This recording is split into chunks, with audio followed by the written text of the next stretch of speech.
I've been hearing this term being thrown around for quite a while, how all popular YouTubers make easily digestible content for a fan base of millions of kids, etc., etc. I just wanted to talk about this for a little bit, because I feel it deserves to be talked about, and I wanted to share my ideas for solutions, and I feel that we need to take this seriously.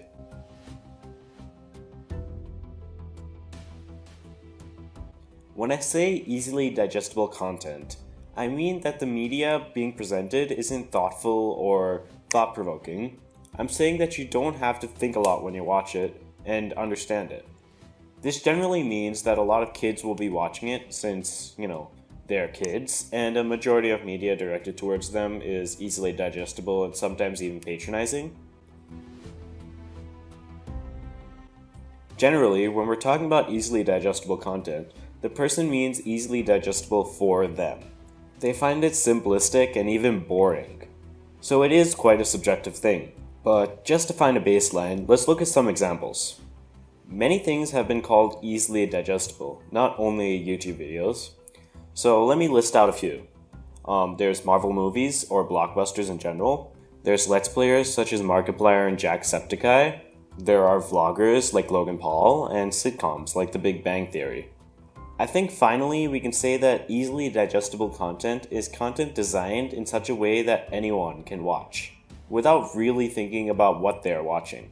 Easily digestible content is not controversial and doesn't have any complex idea behind it, though it may have a simplistic moral, and can basically be summed up as designed for kids. Side note over here, easily digestible content doesn't have to be designed for kids in terms of portrayal. Some A movies are easily digestible, but it is easily digestible in terms of the ideas and information portrayed. So my first problem with the perpetuation of this phrase and applying it as a label is that if we, as the YouTube community, are saying that all popular channels are easily digestible or something like that, how will people outside the community see us? We are creating a new stereotype. YouTube is a platform where immature people in their 20s manipulate kids for views and get rich. Oh, and also I'm not too worried about spreading that stereotype since this video will probably get like 1 view and my overall message is probably gonna have a greater impact. However, the stereotype is caused by people who are doing things like this and we can't stop them if we don't call them out for what they're doing. So what do? I think that rather than making huge sweeping statements like all popular YouTubers make easily digestible content, we should try to call out specific people for it instead.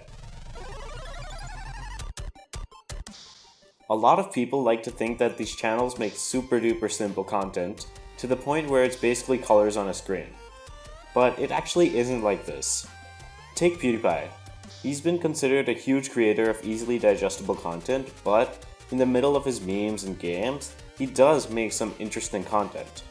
Take his video on Blam. It was interesting and honest. It felt genuine, just a guy talking about something he likes. Of course there was editing and stuff, but that's not the point. From the way people talk about it, you'd think that these people just type out stuff without thinking, like a monkey at a typewriter, and it's really easy to make this content. But in reality, this content is still hard to make. You still spend hours editing, script writing, getting the audio right, etc., etc. Just because the content is simple doesn't make it easy to make. I enjoy lots of content, easily digestible or otherwise. I watch things like 3 Blue 1 Brown, Innuendo Studios, and much more.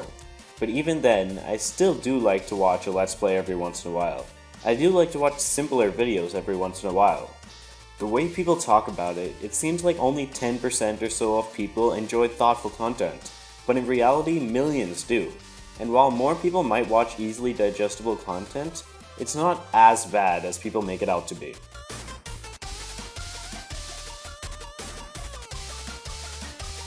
Okay, so the main problem people have is that, since easily digestible content is consumable to a larger proportion of people, the people who make easily digestible content will, inevitably, be popular, and those who make thoughtful and thought-provoking content simply won't be as popular.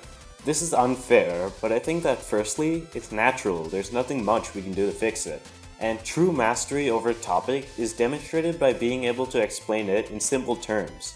So maybe we can try to work on that to at least alleviate the problem. Many YouTubers who make easily digestible content tend to have a large fan base of kids, but a lot of the time, these people aren't the best people to be looking up to. Also, a lot of their content may not be very child-friendly, and by that I mean it may be trying to portray radical or just wrong ideas and abusing the fact that these kids don't generally have knowledge about history, society, economics, or any of those concepts to judge the idea rather than just listening to it. Also, the behavior of YouTubers is often very extreme and not the most mature or well-rounded. Take the Logan Paul situation. Many kids may be emulating that type of overly desensitized, overly disrespectful, and unempathetic behavior, and this is not something we want kids to be emulating. Is this manipulative? Is it immoral to make videos for a large fan base of kids without considering the effect it might have on these kids? Or is it the parents' fault for letting YouTube be the child's babysitter? Or is it the kid's fault for being irresponsible on the internet? I would say a little bit of all of them. YouTubers, especially those who have a large fan base of children, should try to ensure that they approach topics such as suicide, sex, and politics with a well-rounded mindset and mature viewpoint.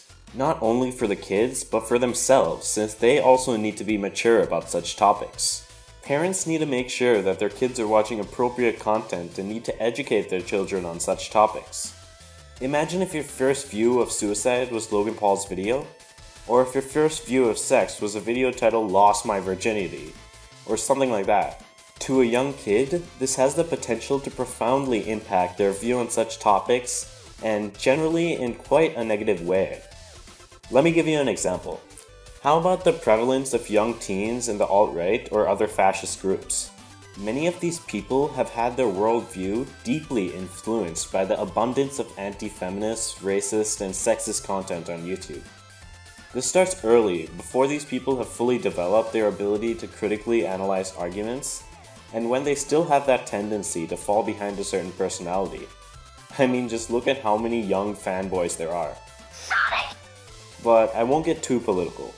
The point is, this representation of ideas, it is negligent on the part of YouTubers who don't think about their audience, but mostly parents who let YouTube babysit their child and don't teach their children about sensitive issues and let YouTube do it for them.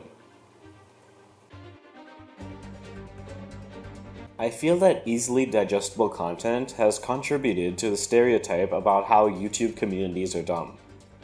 These YouTubers, the ones who post easily digestible content, their communities tend to be considered pretty bad, where one can't even try to critique said YouTuber without being attacked.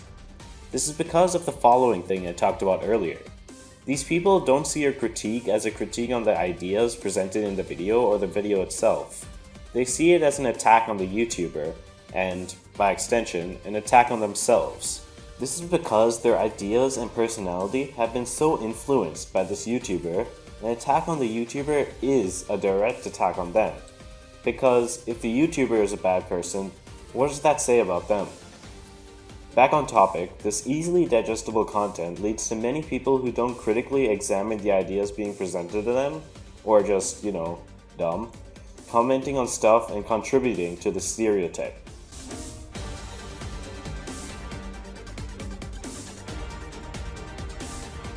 Would it be fair to try to completely eradicate easily digestible content? Or does that mean locking away a whole section of people from YouTube?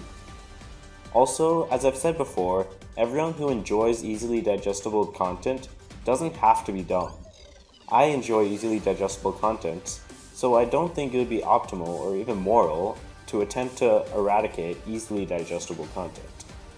However, I do think that we should try to level the playing field to introduce these people, those who voraciously consume easily digestible content, to more nuanced and thought-provoking content to avoid an echo chamber of easily digestible content.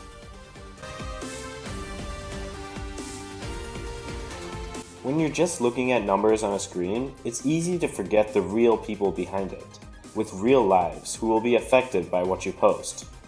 I think we need to encourage YouTubers to think about what they post and the effect they will have on their audience. Many YouTubers have started talking about this, especially in relation to the Logan Paul incident. I feel that with a little encouragement from the rest of us, we can help get YouTube on the right track.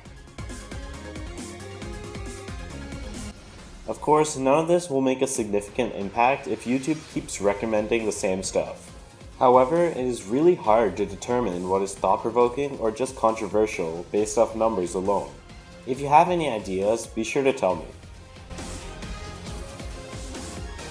So, on a final note, on the individual level, what can we do to encourage this more thoughtful content? I feel that we should firstly show our support for channels which make thought-provoking content. Let them know we care and that we like their content by showing them a community of interested, thinking individuals. Secondly, I feel that we should try to ask more questions about easily digestible content in order to reach those people in that echo chamber. You need to ask thought-provoking questions, and sure, you'll probably receive some backlash, but it should hopefully get these people thinking, and that's enough for now. At the beginning, I just wanted to explain what my opinions were. But as the video evolved, I found myself having more and more to talk about until it became, well, this. Whatever this was, I hope you enjoyed it and thanks for watching.